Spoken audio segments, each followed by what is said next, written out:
Welcome to Surviving the Black Church, a podcast that sheds light and brings awareness to religious trauma and dismantles oppressive systems within the Black church. Hey, everybody. Welcome back to another episode of Surviving the Black Church podcast, where we have honest and authentic conversations about faith, trauma, doubt, everything in between. We talk about everything on this show. So I'm your host, Jonathan, and I'm joined with my amazing co-host, Nikki G. Hey, Nikki. Hey, y'all. And we are so glad to be here today. And we have a very special guest that we're bringing to you all. Someone who has been a awesome leading voice in the secular community, especially among Black non-believers. So we have Mandisa Thomas joining us. She is the founder and president of Black Non-Believers, which is an organization that supports and helps to create networking opportunities for Black people who are atheists, who are agnostic, who are humanists, and free thinkers. Mandisa, we welcome you to our show today. How are you? Thank you, John. I'm doing well. Thank you, Jonathan and Nikki, for having me. It is a pleasure. Awesome. So we're going to get started. We welcome you to the show. And for those who are not familiar with your work, let's just start with just sharing a little bit about you and your upbringing. What was it like growing up in the Northeast? And for you to kind of talk more about like some of your challenges that you faced while growing up. Sure, absolutely. So, thank you once again for having me. I am, yes, originally from New York City, Jamaica, Queens, New York, and born and raised there until I was 21 and I left the Atlanta, Georgia. I moved to the Atlanta, Georgia area. And so, growing up, my childhood was actually pretty eclectic and diverse for being raised in a Black community. And so I was born in the 1970s. And for those who are old enough to remember, it was a time of like a renaissance, if you will. So there was a lot of there was focus on like Black consciousness and identifying more with being Afrocentric. And so I was raised in a time where it was very popular, it was very common to name Black children African names. So myself and many of my peers share that in common. And it was also more than about the name in my household.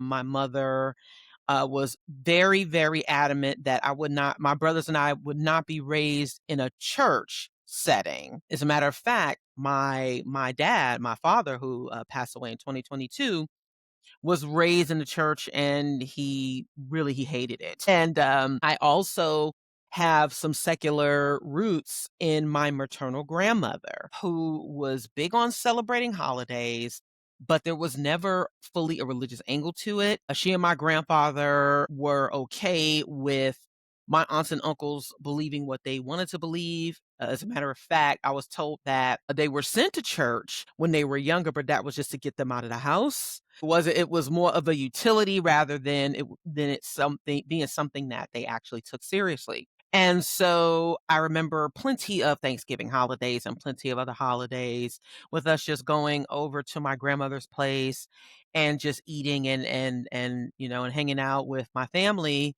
And there was no like official prayer over the meal. Now, for my dad's side of the family, that was a little different. My grandmother, my dad's mother is very, very religious, very still. She's 95 years old. And she raised my aunts and uncles on that side of the family, as well as my cousins, in a very, very, very religious environment.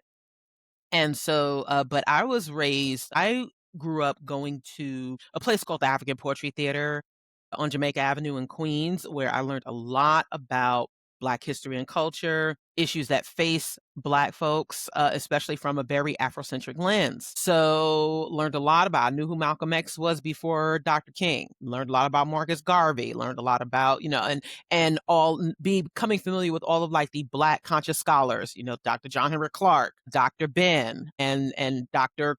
Francis Cress Welding. So there were a number of those scholars that I grew up learning about and hearing lectures from. And so it was in that upbringing that I learned early on about religion, particularly Christianity, and how it was forced on our ancestors. And that was something that always stuck with me.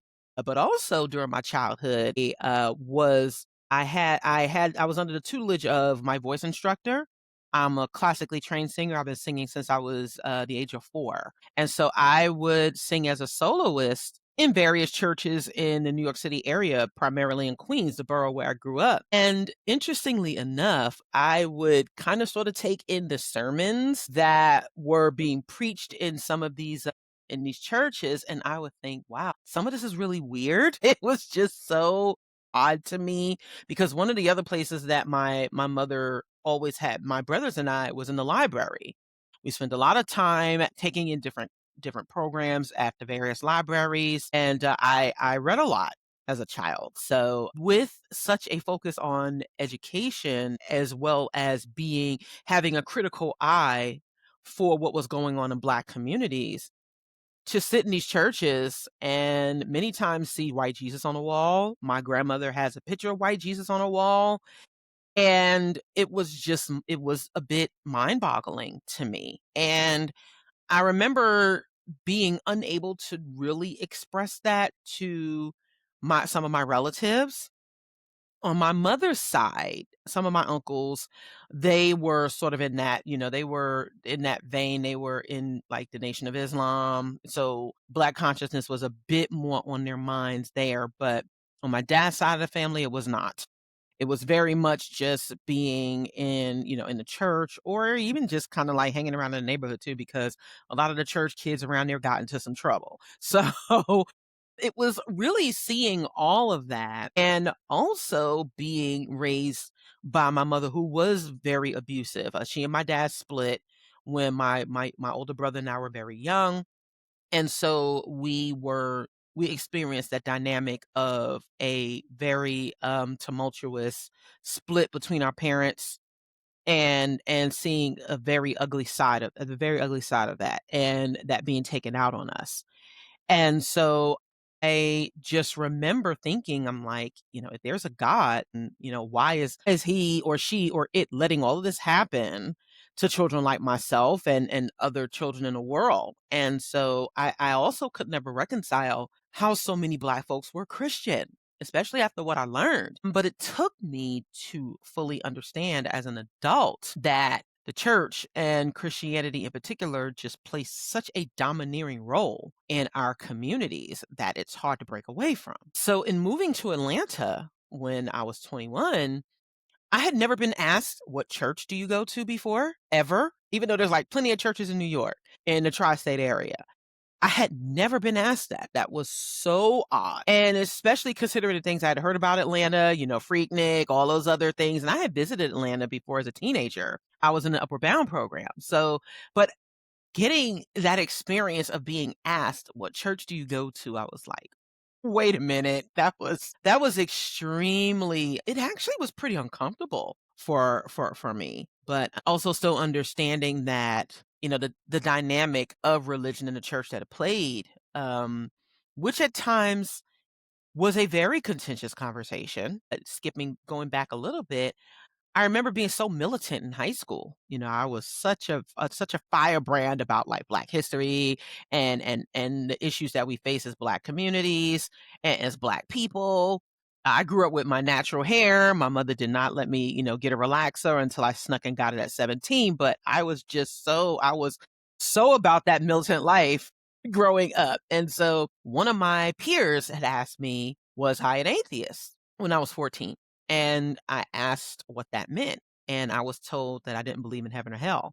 And so I thought about it. I said, well, that sounds about right, because taking into consideration and reflecting on the different forms of mythology I had read, what I had taken in from the various churches, and even from being exposed to the Nation of Islam and the Five Percenters. So just again having this pluralistic background in learning about all these things was very informative, and I really appreciate having that upbringing and that background that was rooted in education, that was rooted in justice, that was rooted in critical thought, but there was still this inference or this implication that Black folks, even if we didn't accept Christianity, that we had to accept some form of belief in God, right? Whether or it was spirits or reference to the ancestors or what have you. So it was very, very interesting to say the least. I just remember when,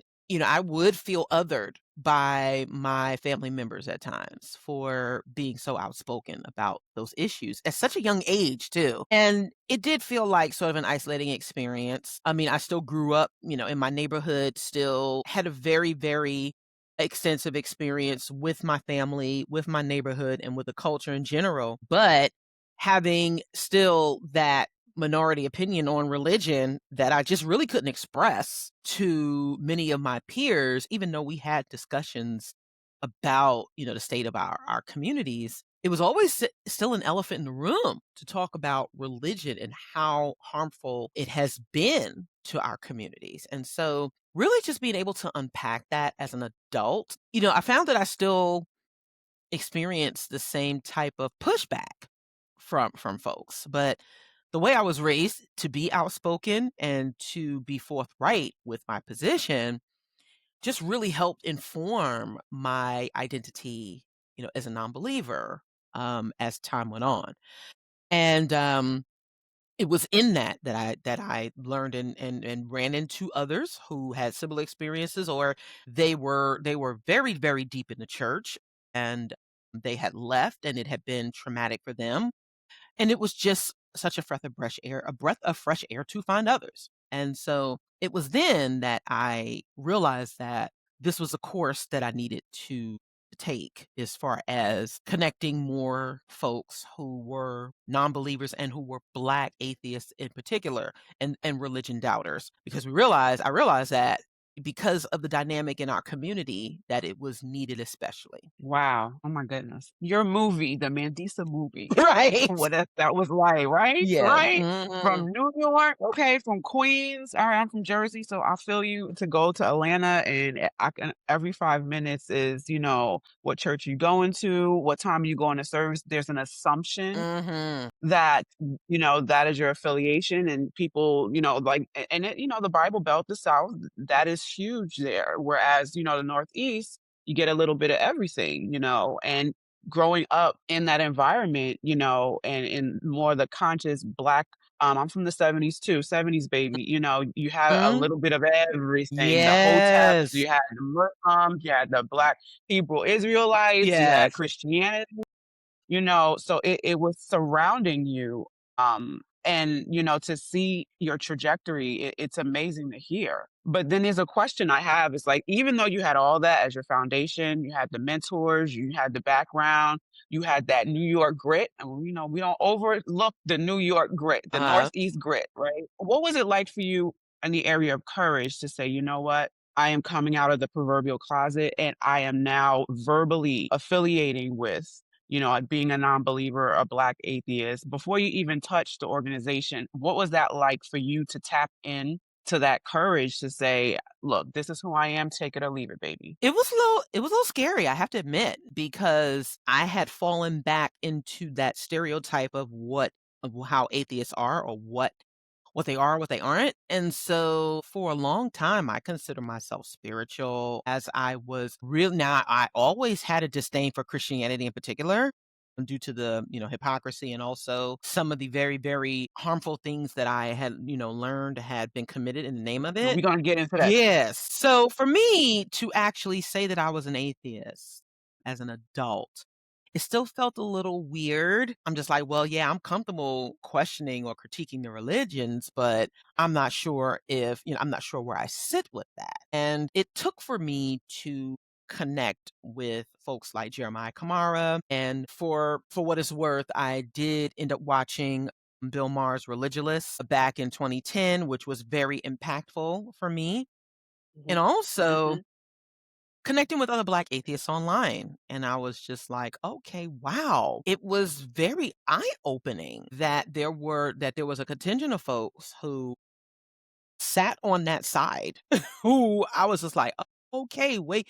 So I don't necessarily have to deal with the Christians who know who even know that there's an issue with their religion, but they're constantly trying to push back. So it was refreshing to find that space and to find the network of folks even online. So, but then after doing a deep dive, I have to also give a shout out to folks like, Matt Dillahunty, whom I've been on previous shows with before when he was doing the atheist experience, and also just going down a bit of a rabbit hole of the different identities. For a while I considered myself agnostic. It sounded pretty, it sounded more pretty as a as an identity. But as I really reflected and got a better understanding of the definition of an atheist, I was just like, well, that's me. I don't subscribe to any beliefs in any God, spirits, or supernatural beings. I stopped believing in, I mean, I don't think I've ever believed in Santa Claus, having a Black conscious upbringing. We never really had to believe in Santa Yeah, that Claus. that'll work. Yeah, yeah, no, not at all, not at all. So knowing that Santa Claus wasn't real and the other beings, or they weren't real either, and getting an understanding of the concepts of God being placed in that same box, like as Santa Claus, as Batman, as Superman, as beings that are a part of the human imagination, human ingenuity, ways of explaining things that couldn't have been explained at the time. There is such a stigma around the word atheism that does come from religious indoctrination, and also this connotation in our community that somehow you are letting go of your Blackness as well. So I mean, it was nerve-wracking, but the one thing that I have never sat with is just simply being comfortable in knowing that I need to do something and just ignoring it. Like, I tried to reconcile the concept of life after death and going to heaven. I can never do it. And so, especially without evidence, without proof. And so I had to I had to reflect on it, sit with myself, and really just say, you know what, this is my identity. And I remember Christmas Day in 2010 is when I just declared it, and it was coming from also the courage that people had to come to me and say, I don't believe this either. And that's when I realized I had to do something, not just for myself, but also for the others who were around me or who were paying attention, as well as one of my mentors trying to discourage me from that identity, even though even though it was because of her influence on me that encouraged me to be that had me out as this outspoken individual. So I said, you know what, I have to do it. And then just let the chips fall where they may. Because at that point, I was connecting with other atheists. I felt the support and the community in that.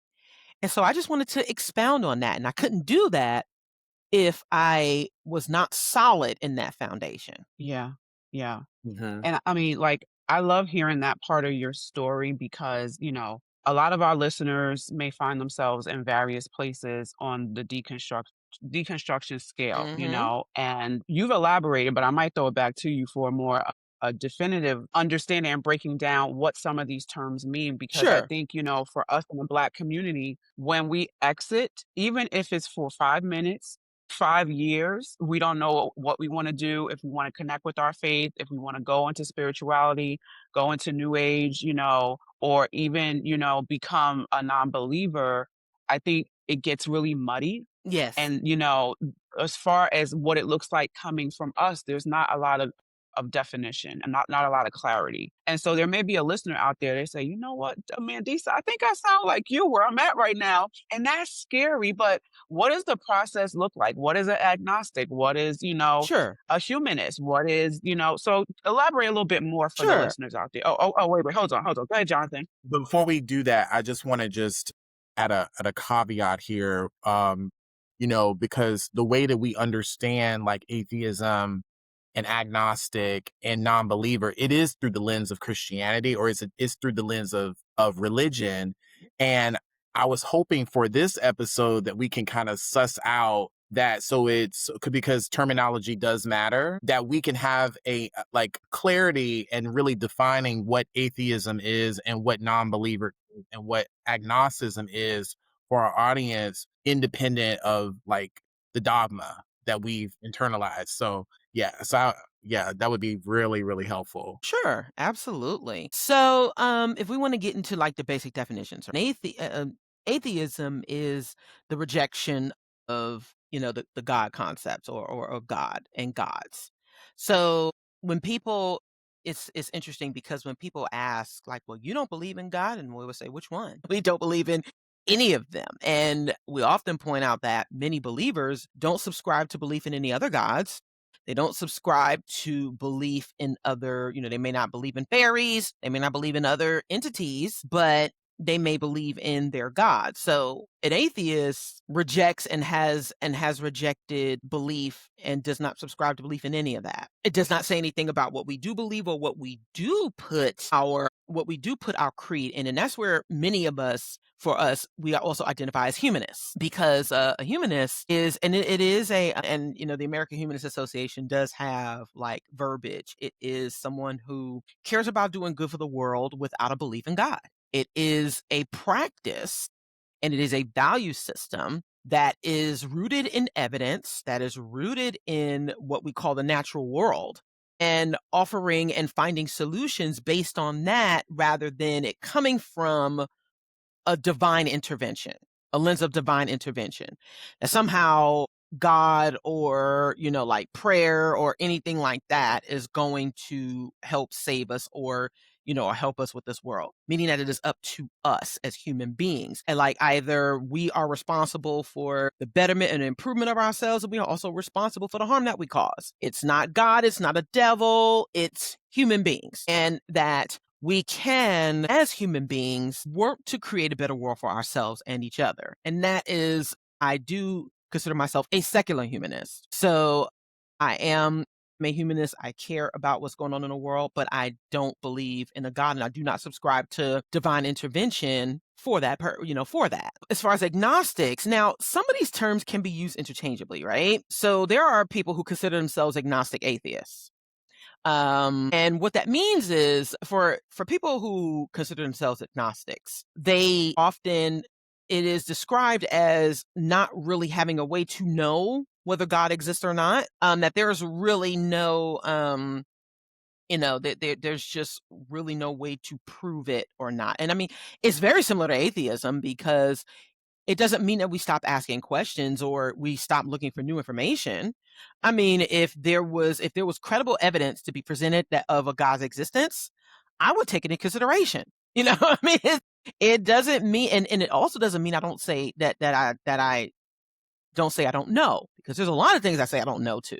But it also compels us to try to find out and learn more. But an agnostic, that perspective just says, well, there's no way to know whether there's a God or not. Some people use that in conjunction with an atheist to say, well, I am a non-believer, I'm an atheist, I don't believe in a God, and there's no way to know whether there's a God or not. So there is, that those identities can be used interchangeably or just singular. And so I think that it is important that I also consider myself a skeptic because I do question, I do not take anything simply simply at face value. Now, one of the reasons why we put non-believers in the organization's title is because and it makes for interesting conversation too, like an interesting conversation opener. Because when people ask, well, non-believers in what? I expound on that to say that we do not believe in anything that doesn't have a basis in evidence or verification, which goes beyond religion and the concept of God. There are many, many people who subscribe to conspiracy theories. There are people who subscribe to like groupthink, as well as just simply taking things without further investigation. And there are a lot of what are considered natural remedies or homeopathic remedies that people may that people may subscribe to or that they may utilize, and that also requires further examination. That also requires that anything that is presented to you should not just be simply taken at anyone's word. So we go beyond just simply atheism or the lack of or the rejection of the concepts of God. We also look at other forms of indoctrination, some of which has been, because even coming from the Black conscious community, there were plenty of things that I was indoctrinated with that are very faulty and outright false. And there's an understandable premise for it because of the history of how we've been treated in our communities. But they still require further examination as human beings and people who have some sort of, inquiry, skeptical inquiry. So all of those things can work with each other, some of those identities. Some of them are used singularly and some of them are used interchangeably. And I do think that it is important, like you said, to have clarity and also for people to understand that, there's all sorts of moving parts to it. It doesn't necessarily have to just simply stay in that one place, even though I will say that I am firmly planted in my identity as an atheist and a humanist. I do not subscribe to any of those beliefs, but it's important for people to understand that if they are not necessarily at that place, that there are other identities that they can look into and find the right fit for them. And it doesn't have to be just simply one thing. So yes, the clarity, the definitions matter, the clarity matters, but also how the individuals can take them and apply it to themselves, that matters as well. Yeah.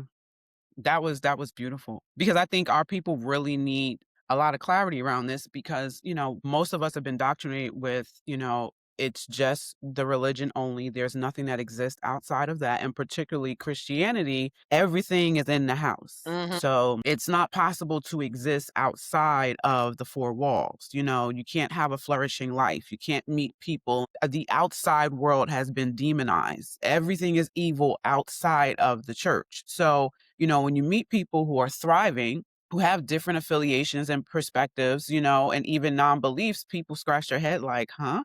And you might get that being in the South. Do you come across that a lot? Absolutely. People will ask, well, what do you believe? And I just Hmm. also want to be clear that atheism has been equated to like devil worship. Yeah. And we're just like, well, if we don't believe in a God, we don't believe in a devil. They are Yes. all in that same fictional box. And I think it's important, for those who may be still nervous and scared to say the word. It's important for folks to become more comfortable with at least knowing what the definition is and that, well, do you believe in the devil? No, I do not. I mean, do I think that there are very, very bad people in the world? Yes, I do.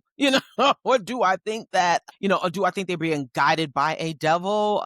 No. And then even looking at Christianity, right? And what in the creation of the devil or what he is supposed to represent. It's like, well, the devil didn't kill as many people in the Bible as God did, right? So it's really, really important for even believers to examine what they believe and look at it and study it for the flaws that are in it, because there are many flaws. So Yeah, yeah. but yes, you have people who will. I remember there was one woman who came. I've actually had a few women who came up to me in the store, and they were just like, "I just wanted to let you know that God said this," and I was like, "What? What are you?" And I'm like, "No, I'm an atheist. Thanks." And they're like, "What?" One time, my son was with me, my youngest son, and we were just like, "Wow, that was creepy." I'm like, "What? What is compelling you to do this? Like, seriously?" Because I'm not going up to you and saying, "Oh, I think your religion is stupid." I am just everyone just become atheists, like, no, we don't do that, right? Because it's a process for many people. But Mhm. this idea that somehow it is just easy to become an atheist, or we just want to be atheists because we don't want to follow any rules and different things like that. It's just, it can be interesting at times. And there are times where I find that I choose my battles, and I'm just like, if somebody says have a blessed day or they say God bless, I'm like, okay, whatever. Mhm. Mhm. Mhm. I do remember, of all places, I was getting an oil change, and there was this woman who came in, and she said, "God is good all the time." And I just looked at her. She said, "God is good all the time. Wouldn't you agree?" I said, "Actually, I don't believe." I said, "I'm an atheist." And she was just like, and I was like, "Okay, yeah." And also recently as earlier this week, I was in a grocery store and I was wearing my Being hoodie. We have merchandise. And so the back of the hoodie says, it has our slogan, walking by sight, not faith. And all of a sudden I hear someone says, walk by what? And so I turn around and there's a woman staring at me. She's like, I'm reading your sweatshirt. I'm reading your shirt. She said, "It says walk by what?" I said, "It says walk by sight." It says walking by sight. And she said, "And not by faith." I said, "Not by faith." And she just said, "Well, all right." I said, "Yes, ma'am." So even I had to get to that point where I was very, very assertive and steadfast with my position because there are Christians who feel like they have the right to challenge you because you do not subscribe to the same beliefs that they do. And they want to know why. Like they want to interrogate and investigate. And I'm like, okay, we can have this conversation if you are ready and willing to have it. And honestly, this is how many atheists started their journey because they were investigating their religion. They wanted to know more. They wanted to know, and sometimes it's a shock at first. But once they start really doing that research and that educational approach, take that educational approach to their beliefs, it's like, wait a minute. So I try to have some understanding and empathy and grace, if you will, for folks who have probably never met an atheist before, and it may be shocking to them, Mhm. but and I know that it is still very shocking in many cases for many people to actually engage one of us knowingly, because they Right. probably connected with atheists before, and they probably never said anything because of the overwhelmingly religious, influence, but I know for me, it was a process for me to really start asserting that this is my identity and also folks on their hypocrisy when it comes to and challenging religious privilege. Because there are Mhm. often times where in the public square, folks get away with stuff all the time and just saying, no, no, no, no, you're not supposed Mhm. to be doing Mhm. this. Mhm. It is work, and sometimes it is work that can be a little nerve-wracking and frustrating, but I think that it's important for those of us who are especially in the public eye and are public facing and who have community members who are looking to us, then it really does take some courage, like you said, it takes courage in order to do that, and to really understand that there are some people who just aren't aware, they don't know, and it is foreign to them. And so being patient without doing all of this legwork and being so appeasing and accommodating because I put the ball in the court of religious people to go beyond what they have been indoctrinated with. Come on. Come on. And I love that you hit so many of the myths and the stereotypes, especially when it comes to someone who's an atheist, a non-believer. It's like they're angry, they're trying to impose, their perspective. I'm like, in a kind of way, it's the opposite, but I don't think y'all are cognizant of that. That's what you're doing. I don't Mhm. think you're conscious that a lot of times, like you said, people coming into the walk by sight, excuse me, or just the assumption Mhm. that because you're Black, then you are religious. And if you're religious, 9 times out of 10, you are a Christian. That's how you affiliate. There's no dialogue. There's no hello, hi, my name is so and so. Do you have a faith? There's no asking questions. It's just assuming. Uh-huh. And that assumption and sometimes that elitism will breed this imposing on others. Correct me if I'm wrong, I think that's a lot of what atheists and non-believers try to push back. It's like, "No, we're not trying to change what you think. You have the right to believe what you wanna believe. However, so do I, and I have a right to not believe, and that's okay." And I'm not angry, and Mhm. I'm not trying to take over. You can sit next to me in a coffee shop. I'm not gonna shop and I'm not gonna rub off on you. It's all of these assumptions. And I'm gonna be honest, when I started my journey in Clubhouse back in, I don't know, 2020, 2021, I mean, I didn't think anything of an atheist per se or not. I didn't have a perspective. Maybe I did when I was deeper in the church, but I didn't have a problem, but it was nothing but in Clubhouse, I met some amazing atheists, Black, white, whatever, Mhm. and man, they were on it. They were pleasant, they weren't angry, but they were, like, giving people things to think Right. about, and I love that aspect, and quite honestly, you can correct me if I'm wrong, I believe when it comes to the religious trauma space and even cult space, I think a lot of atheists were the ones that kinda pioneered, "Hey, we need to start critically thinking. We need to start being healthy, having some healthy skepticism," and so I honor those who are, of this affiliation because I see the fruit of what it has with people to actually start questioning and not taking everything at face value. Absolutely. And so I definitely do not have a problem with what people believe as long as they are informed about said beliefs and that they are also not trying to push them on others, and especially not in the public policy. There are aspects of Christianity that are extremely inhumane. And I will challenge a Christian on that in a heartbeat. And I'm not a Bible scholar. I was not formally indoctrinated into Christianity to the point where, I would know the Bible back and forth. Most Christians don't either, to be honest. They don't really know that Bible either. But, we really don't have a problem with what people subscribe to as long as they're being honest with themselves about it. Like, this is my belief. This is where I stand on it. This is why. Because there are some people who belong to a church because it gave them it gave them support when they didn't have any. And it gives them a sense of purpose if they like doing community outreach and their religious institution has resources to do it, then I commend that. Now, sometimes I think that, when people say, well, we need religion to keep from murdering people, I'm like, have you read that Bible?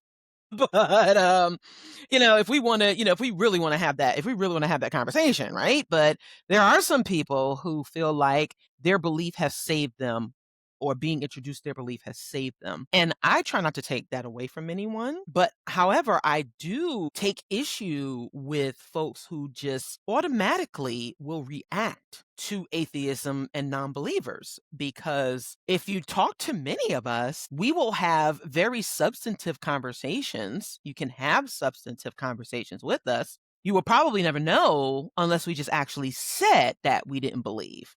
Or, if you see us, sometimes we'll come out and start challenging things and people will ask, well, are you this? But so sometimes I think we do wear it on our sleeves, especially with what we challenge at times. But we also align with many of our Christian and religious counterparts, because there are a lot of Christians who are very pro reproductive health. They are very pro human rights, and they think that their beliefs inform justice. And if that's the case, then okay. But I think there's also a responsibility on religious people that if you are compassionate about others, then you respect people in their space. There's a saying that there's no hate like Christian love, right? Or, because we see far too many Christians claiming they love us, but will condemn us to this hell, or, they'll condemn even their own people, right? There's so many things that they talk down on, but yet they say they love you. And for us as non-believers, I'm like, that's not love. Being abusive in your practice and intentionally harming people is not love. And not doing the work in order to overcome, that trauma, so that you are not passing it down to anybody else, that's not love either. So I really do think that many of us do pioneer what it means to rethink, humanity, community engagement, how we are helping each other, and doing so because we're not just simply looking for a divine reward, because there is none, right? At this point, this is the life we have. This is it. And so it's up to us to do better now. And I think that many of us have, and there are many people who have grasped that concept of, this is the life we have now. We need to make the most of it for ourselves and for each other and for others. Absolutely powerful. It's always helpful to just provide descriptive language for what people are actually experiencing. And I think you are doing that for a lot of people, just in just giving language and giving voice to people who may be atheist or agnostic or non-believer. They don't have anyone kind of speaking to them on those identities. And I think you alluded to it. And just to build from there, because you are not just atheist or non-believer, or you're not just this, but you're a Black atheist or non-believer. And I want us to kind of see how you can probably speak on some of the cultural differences that you may have observed between identifying as a white atheist versus a Black atheist. Yes. So there is definitely some cultural nuances and differences that people need to understand. That, for one, we are still dealing with a highly religious population in Black communities, right? And that is largely due to the enslavement of our ancestors in this country, as well as, Christianity being codified into law, as well as the church, the Black church in particular, being that space for many Black folks. So there are a number of historical and institutional factors as to why there are still high numbers of religious folks in Black communities, even though those numbers are dwindling down as well. But we are still smaller in number. And while we do not discount many of the experiences that our non-Black counterparts face, and many of them have been very, very they've been very, very heartbreaking. So I would just say that, for us, because religion seems to be baked into the identity. It is. See, it is baked into the identity of what it means to be Black in this country because of the high reverence that many religious leaders have, because of the community influence that they have. And also remember, during enslavement, one of the most coveted positions was that of preacher and pastor. And even after slavery and Reconstruction, it was one of the only places that Black folks were allowed to gather and look and be at their best. There are a lot of cultural, of course, there is undeniably a root in music when it comes to gospel, even though as a musician, as a singer, it is not the only one. It does not get to have the monopoly on it. But, there's a lot of influence that the church and religion has on Black people, and there's just no getting around that. But for many of us, the differences in between what the focus is for between many Black folks and especially white atheists, right? So we definitely champion and we encourage separation of state church separation, because I do think that religious beliefs or prayer does not belong in classrooms. The implementation of and trying to force kids to pray and try to enforce them to go to religious institutions, especially if they're in a public school, that should be prohibited and forbidden. I do think it is important, though, for, we, especially for those of us who are Black atheists and who are tuned with Black communities, it is not lost on us how religion and the church has been so detrimental to the point where it has contributed to institutional racism. It has contributed to, to the very harm and murder of a lot of our people in the name of God. People don't remember the Ku Klux Klan is a Christian. They are a Christian nationalist organization, and Christian terrorist organization. So there were many people who were committing these these horrendous acts against our ancestors in the name of their gods. But yet we were also taught to accept that the same God delivered us, and that we were, we're gonna have this pie in the sky heaven once we die, and that also the influence of the establishment of different Black churches, which were allowed to keep some semblance of like either traditional African beliefs or a mixture of beliefs, kind of made it easier for this loving Black God to be digested. And as a community entity, there is such an emotional tie to it because of the historical factors as well. And so for us, it makes it a bit more challenging to have conversations about religion and how detrimental it has been to Black communities in particular, and especially to other people of color, particularly Black folks, how it has further marginalized us. We have to unpack that. And also just this idea that somehow if you are identifying as an atheist, you can question the church all day long, you can question religion all day long, but you better not leave it.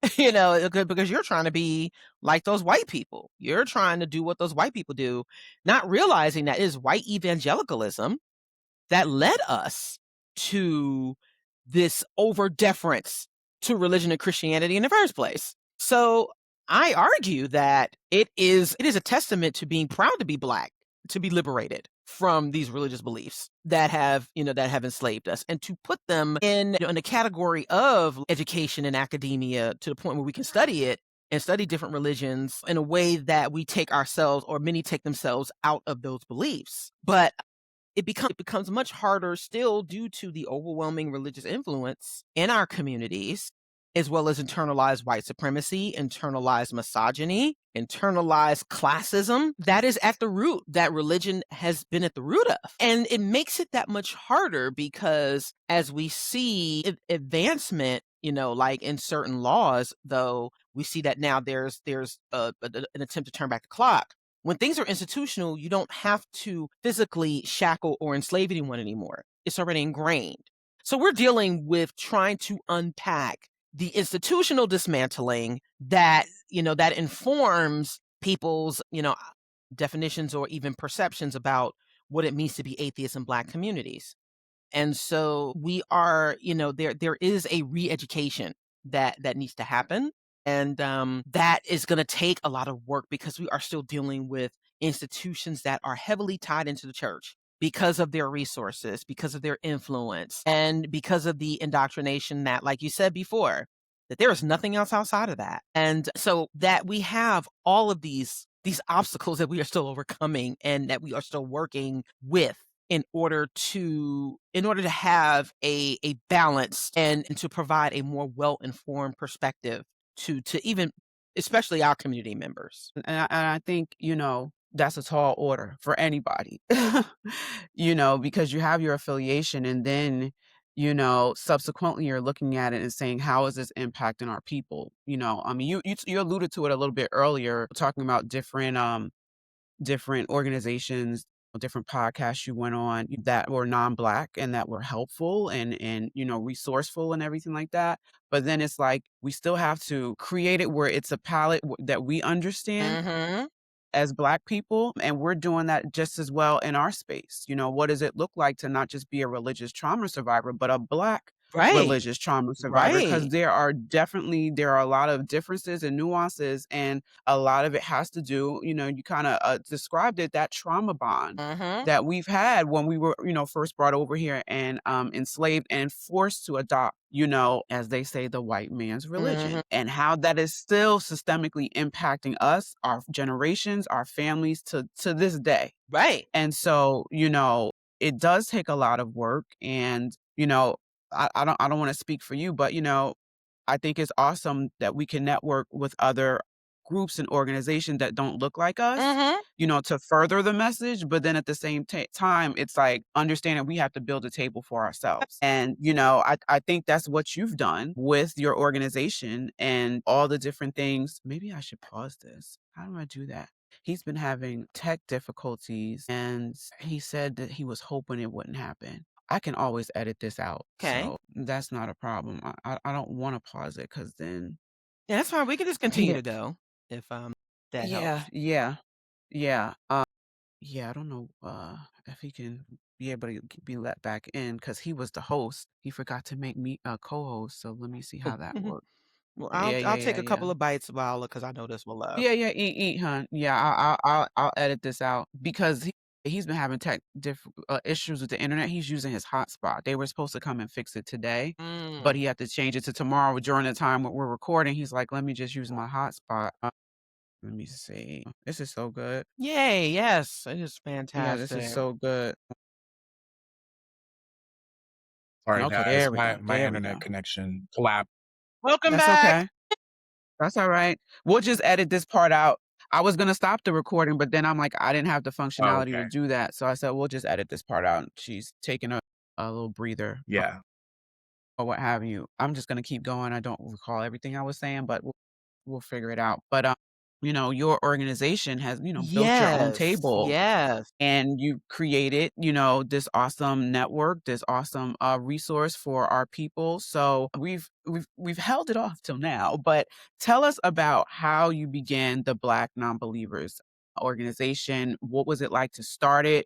What was the epiphany like? Sure. What does the organization do? And just go for it. Yes, so Black Nonbelievers, we got started in 2011, and we were initially Black Nonbelievers of Atlanta. It started from attending a meetup group of predominantly white atheists and trying to find other people in general. And I had started out looking for Black atheist meetup that was advertised, but I didn't find it anywhere or that was mentioned.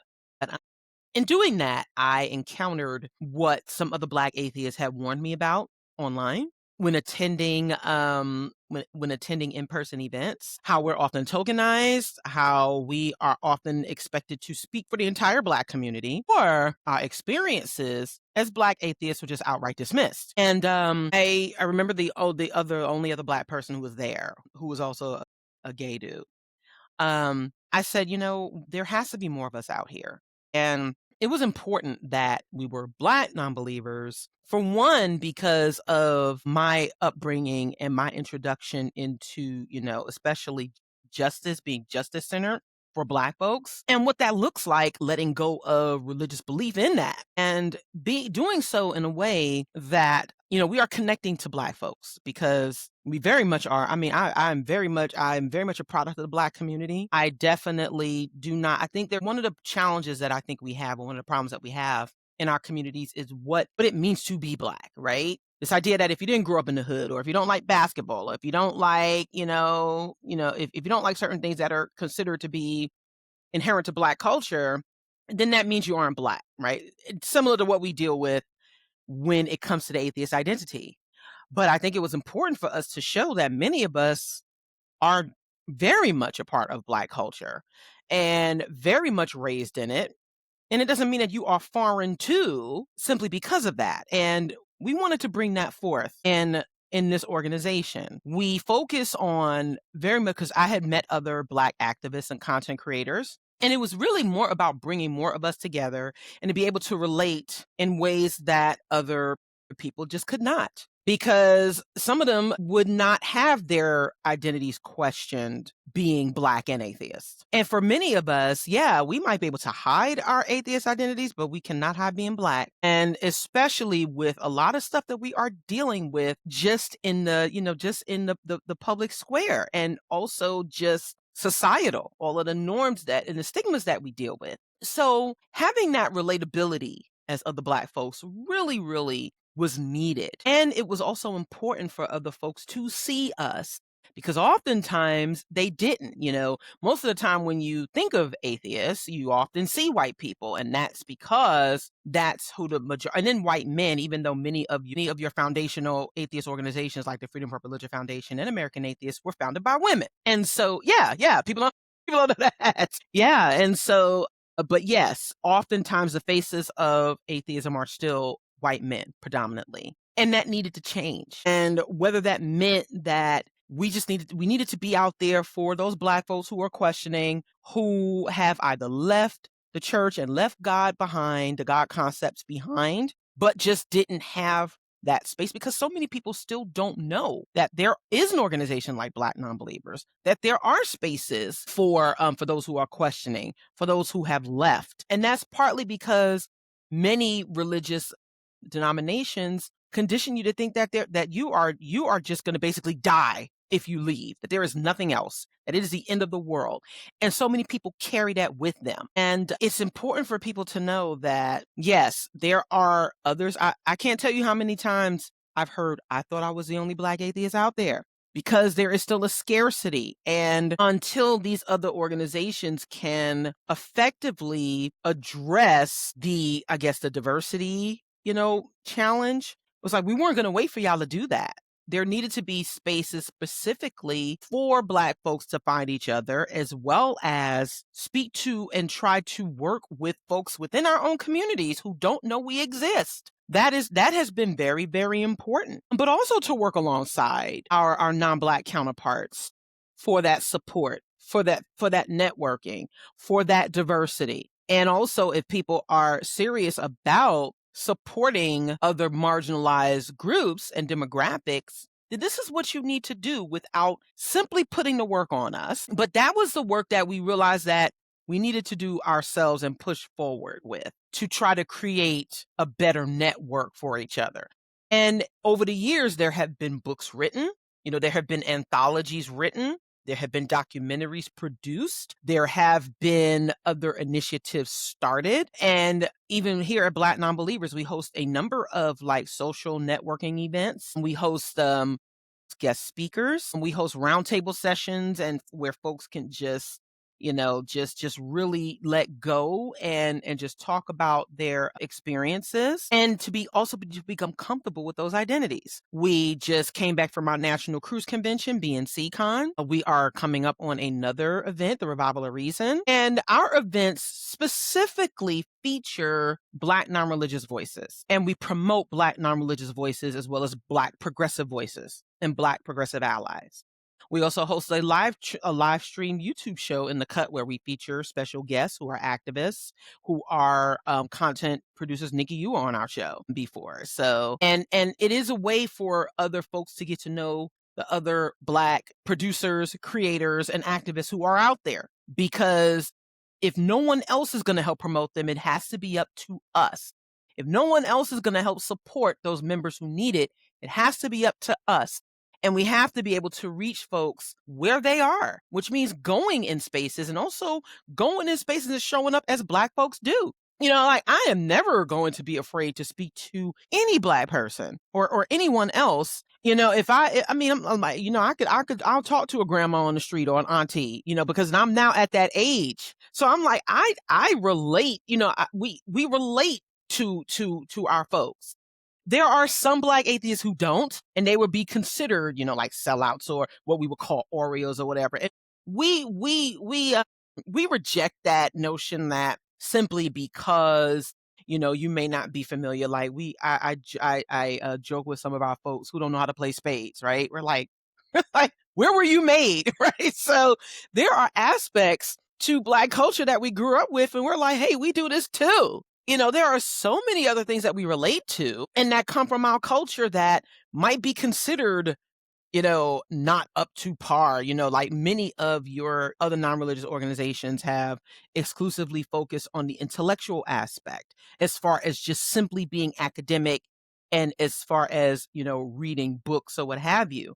But education comes from beyond it does not just come simply from book reading. It comes from experience. It comes from lived experiences. It comes from being practitioners. It comes from that part of us that has done this work, that has rolled up, because even within the civil rights movement, right, it was made up not just simply of clergy. It was not simply made up of those who were, academically inclined or who had those academic credentials. It was made up of everyday people who decided to get up and get involved. And Yeah. I think it's important. Another aspect, especially like Dr. King, for example, he was an avid pool player. He was also an avid Star Trek fan. And those are aspects of his identity that people that are either overlooked or they are not well known. And so in order to, better relate to people on things that we do have in common socially, is going to be very, very important to how we continue to engage and progress. It doesn't mean that we Right. are simply, like I said, we're not trying to turn people into atheists, Mhm. but like I said, we are encouraging people to reconsider how Mhm. they've been indoctrinated, the religious, the religion they've been indoctrinated in, and do further research, do further inquiry. And if that means that you connect with more of us and we relate, then great. And if that Mhm. means that none of it resonates with you anymore, or you have come to this place, whether it is through clinical assistance, whether it is through peer support, and whether it is through your own reflection, then that's okay. There's support for you there. And so Yes. we are definitely that resource for people, and we've been crafting and building that over the years. I'm very proud to say that we have now developed a good working relationship with the National Museum for African American Culture. They just produced their first documentary called God Talk, and it follows the lives of 7 millennials from 7 different religious backgrounds, including atheism. And we provided that community perspective from a Black Black non-belief and atheism in Black communities. And so the work that we're doing with consistently hosting, whether they're social events, whether they're educational events, whether it is through us speaking, conducting interviews. I mean, we've been We have been featured in CNN, we've been featured in National Geographic, we've been featured on CBS Sunday Morning, just simply speaking up about our position. These are ways in which we conduct and do our work. And it really is about, being encouraging and also speaking to issues that impact our communities. Like I said, we stand for state church separation. We stand for reproductive justice and health. We stand for economic justice and health. And from an evidence-based perspective, things that we have to do and look to in order to actually do them. And so these are things that we speak to, and also being civically engaged, encouraging our people to get involved with the civic engagement process. Get out there and vote. Get out there and run for office if you can. Get out there and be a voice to help reshape those policies that will help everyone and not just simply a certain demographic. So we are very, very multifaceted in how we show up, as an organization, whether it's support, whether it's advocacy, and in partnership with others, especially in our communities. Yeah, I mean, amazing work. And you guys been in existence how many years? 13. So we have 13. been around since 2011. Mhm. Started again as Black Nonbelievers of Atlanta, but with the way we were formulating, there was interest in starting groups in other cities. And so we shortened the name, we expanded our scope nationally, and just shortened the name to Black Nonbelievers so that we could start establishing affiliate groups in different cities. And so, of course, we were started in and headquartered in Atlanta, but now Mhm. we're in Chicago, we're in Detroit, we're in Charlotte, and we're in Philadelphia. And so, we have been in other cities, and we are looking to strengthen our affiliate networks so that folks who are interested in getting involved and getting off the ground will be able to do so with our support. Yeah. And I was going to try not to go there with this episode, but just listening to everything you shared so far, especially just describing the organization and the support. I mean, that's all I hear, the support, the visibility, letting other Black nonbelievers know that you're not alone. Mm-hmm. There are others that affiliate the same way, and, we're here. We're here. And the timing, I mean, obviously 13 years ago, it was necessary. Fast forward into 2025 and what is approaching us, potentially could be approaching us. And you talked about, a lot of the things that you guys subscribe to, as a non-believer. We're looking to head into something kind of crazy and politically.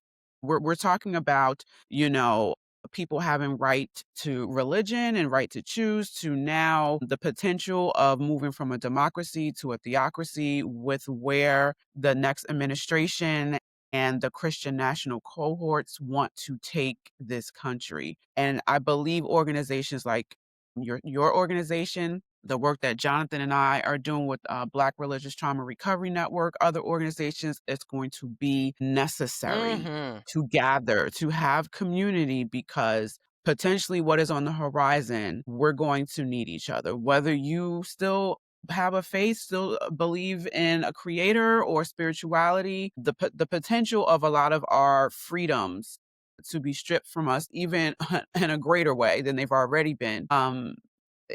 It can be very scary, to be honest. And so I'm glad that your organization exists, and the fact that you're encouraging people, mentioning and saying, hey, get involved in the civics, get involved in the political spectrum, because a lot of them who are pushing for a total theocracy have been involved for Yes, they decades. have. Yes, they have. So what do you say to all of that? So yes, the fight or the pushback to Roe v. Wade started right after that, right after the Supreme Court ruled on it. So those Huh? conservatives got Uh-huh. to work. Yeah. They did. Yeah. They Yeah. got to work. And I think it's important for people to understand that even with measures of progress, we are seeing we are seeing the long-term attempts to just take it back. And it's really going to be important for us to stay. You don't have to be an atheist or non-believer to get out there and make sure you are voting and to actually stand for issues that impact our communities. We are just but one. We are but one of many. However, we do, I would say that we do encourage people to look again from an evidence-based perspective, look at data, look at statistics, look at the things that we normally do, because a lot of religious people do. They are very educationally inclined. They are very academically inclined. We just do so. We do the same without this belief over our heads. So there are many similarities that we have, and it doesn't mean that you have to be an atheist or even be afraid of openly identifying as an atheist. But it is going to be important for all of us to continue to take note and watch, because a lot of us see what's coming. And what's also going to be important is how we are supporting each other, how we are helping organizations and entities like ours continue to support others. And people need to understand that it only takes a little to help a lot. Many of us in our communities have often had to do, and we say this with Black communities, we've often had to do so much with so little. We're used to doing that, and we shouldn't have to be. But yeah, we still tend to. And it really will take more communal efforts, because, I hear some of the, some folks say that perhaps we were better off with segregation because there were Black hospitals, because there were Black businesses that were better supported, right? I mean, even though we are seeing a huge surge in Black businesses now and Black-owned businesses, but if things are if the attempt to take things back the way they were before, where our rights were almost damn near diminished or decimated, it will take for us to continue to stand strong and stand together on these things, and being a support system in grassroots ways that we will not be able to rely on when it comes to, like, if it's federal, support and such. It will need to take more community support, probably more mutual aid and such like that. And we can do it, but it will take for people to understand that it will take us to do it. So, and like I said, and with what's coming, we will need to be ready. We will need to be ready to do that. We will need to be ready to step up more and continue to support each other the way we always have. And also to not to take our resources, our organizations, and our platforms for granted. It is going to take for people to really, really tap in and see what they can do to really support. So, I mean, yeah, and I know we've been hitting that hammer on a nail so many times, but it's important for us to keep doing it, because it is very, very important for us to do so. We really do stand stronger together, continue to pay attention to what's going on in local politics, continue to stay informed on top of what is going on the state levels. It's not just the federal level, but all of them. And at times it can be tedious, it can be boring, but that's what it gets you. They get you where, when you're not looking. And that's how the overturning snuck up on us. So, I mean, when people didn't realize the impact of the 2016 elections and how that got us the conservative Supreme Court justices that allowed for that law to be overturned, people's lack of information and as well as engagement on that, that is really, and then of course, the conservative base ramping up their rhetoric. And so it will really, and it's really going to take for us to not be so progressive that we are imploding and turning on each other to the point where we're simply pointing the fingers. It really will take for us to have that informed, not just approach, but informed practice to continue to help each other. And it will take the consistency to just simply do it. And that is where we have always stood at Black Nonbelievers. We just did it. There was no magic formula to it. I mean, sure, there are governances and things that we do as a nonprofit, but we had to get in there and do it, so we did it. And that is what it's really going to take at the end of the day. Awesome. I am just speechless at just the work that you have been doing. And I know we're getting towards the end of our episode, and wanted you to just talk about, for those listeners who are listening in, and how can they reach out to the organization? Say if it's someone who's really struggling with their identity and they really need support, the support that you offer. how can they engage with your organization? How can they reach out? How can they learn more about, or can they get more involved with the work that you're doing? Absolutely. So first and foremost, they could visit anyone can visit our website, blacknonbelievers.org. We have a map of all of our affiliates where we are located.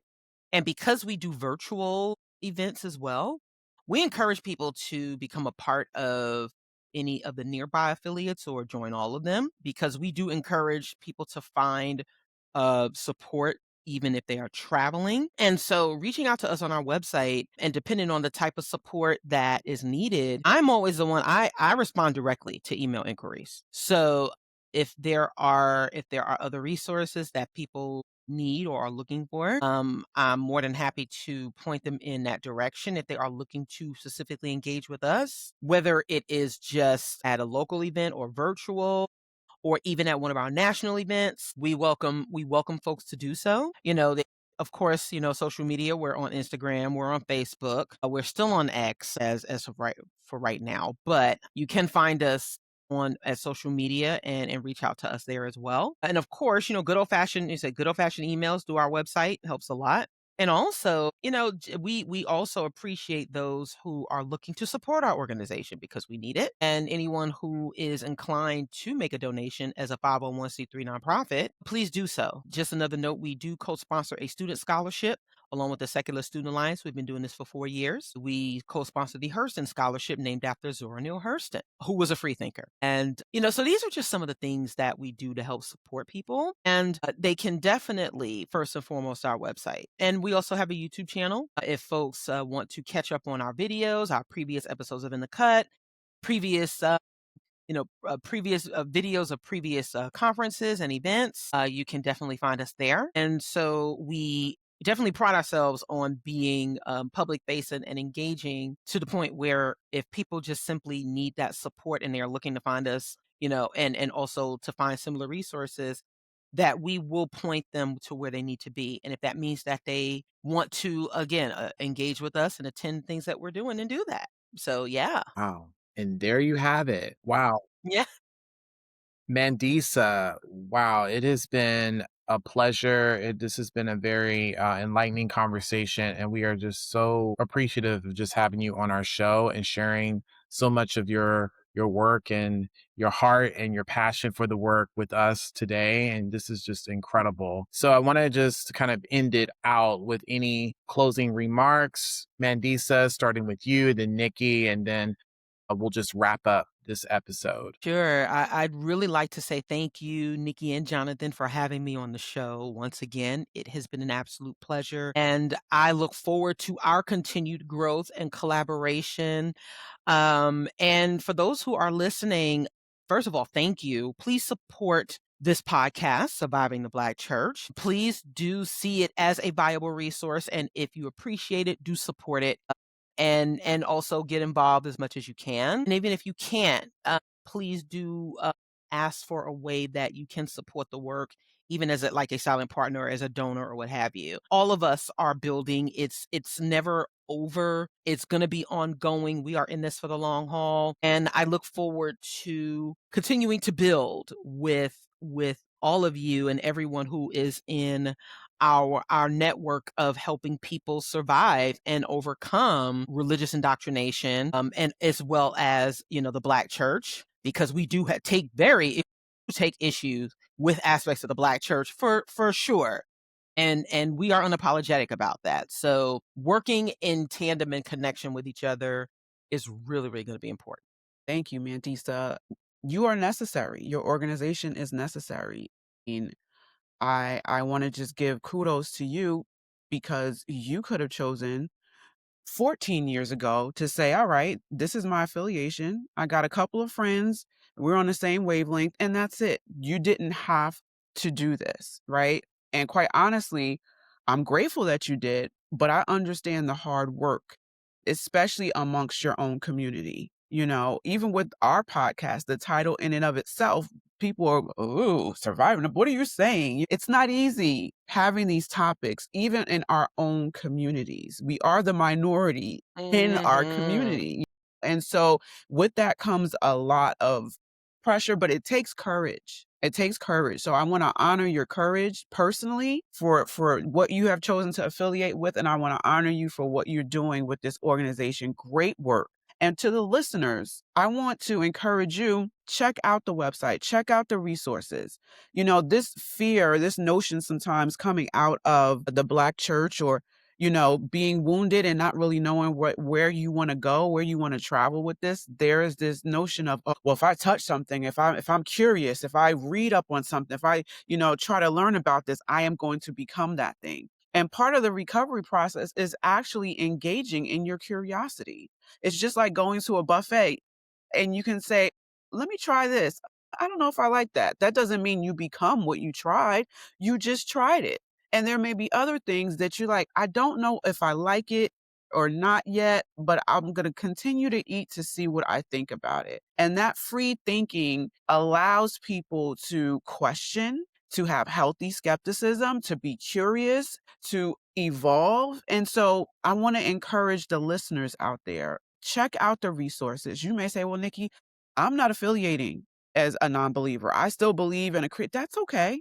You can still check it out. And I think, and I use this word very lightly, I hope with this episode, one of the things that we achieved is to humanize what it is to be a non-believer and an atheist, even a Black non-believer, to humanize that. You are not an angry Black woman who doesn't like Christians or you know what I mean? Right. The humanity of it all. You mentioned empathy earlier. You mentioned, you know, patience, that you could tell off everybody that comes up to you and say, what church do you go to? And they assume and they impose. But that is, from what I'm gathering, that is not your heart. Mm-mm. And you understand the bond, the trauma bond that our people have been in for generations. So you're not trying to impose, but you also want to make sure that the belief systems of religions are not imposed on you and your children.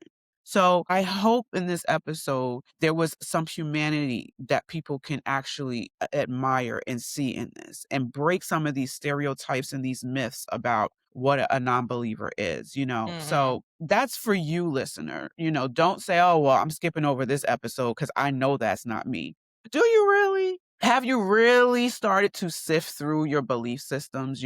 My process with, deconstructing, I said it, I have this life shelf, and this is what I came up with in the beginning. And I'm like, I don't know what I think about this. I don't know what I believe about that. And there are titles and topics on my shelf. And I'm like, I'm not rushing to try to pull them all off at the same time. Little by little, as I grow, as I evolve, as I learn more, when I'm ready, when my nervous system allows me and I'm ready to touch some of these topics, then I'll do that. But until then, you really don't know what you think or you believe. Just because you've been indoctrinated with it is not an assumption, especially when you've been wounded by it, right? So, take the time to sift through, take the time to question, take the time to believe. And you may still have a fear of, well, if I do that, Nikki, am I going to be a heathen? Am I going to bust hell wide open?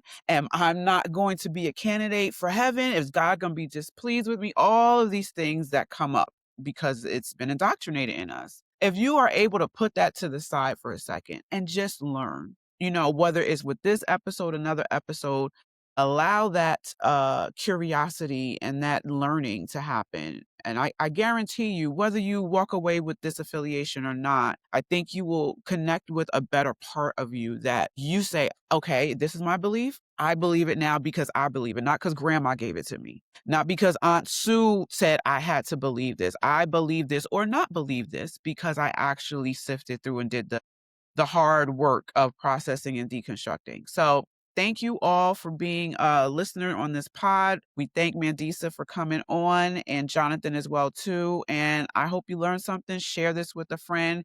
We will have all the links for all the ways to connect with Mandisa in the show notes. So thank you so much. And till next time, bye everyone. Okay, now I don't know how to stop this because I don't have the control. So he's going to have to come back in and stop the recording. Okay. But we got everything. It's Okay. just, Did you yeah, still need we me got for everything. anything, or you're I good? do not. I Okay. know we're 4 minutes over. Oh, Thank that's you for your perfectly time and fine. everything like that. We'll be keeping in touch with you. Yes. with everything, especially when the episode is ready to drop and whatnot. Awesome. But but yeah, keep in touch, man. Do y'all have a chapter here in Dallas? We used to years ago, but Okay, okay. we're always looking to see how we can bring it back. So Right, I'm right. hoping that we can in the near future. We're in Okay. the process of like updating our affiliate guidelines so that when people do Mhm.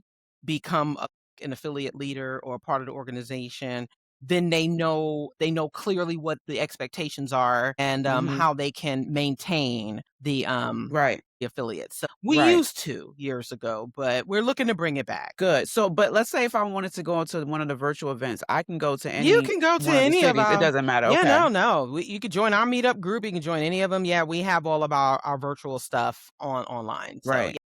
Right, right. Okay. Yeah, I'm gonna check that out and try to jump in some of them yeah, as because time we're permits, because doing this is so good. yeah, we're doing like we started like a watch party series, virtual watch party of like Black movies.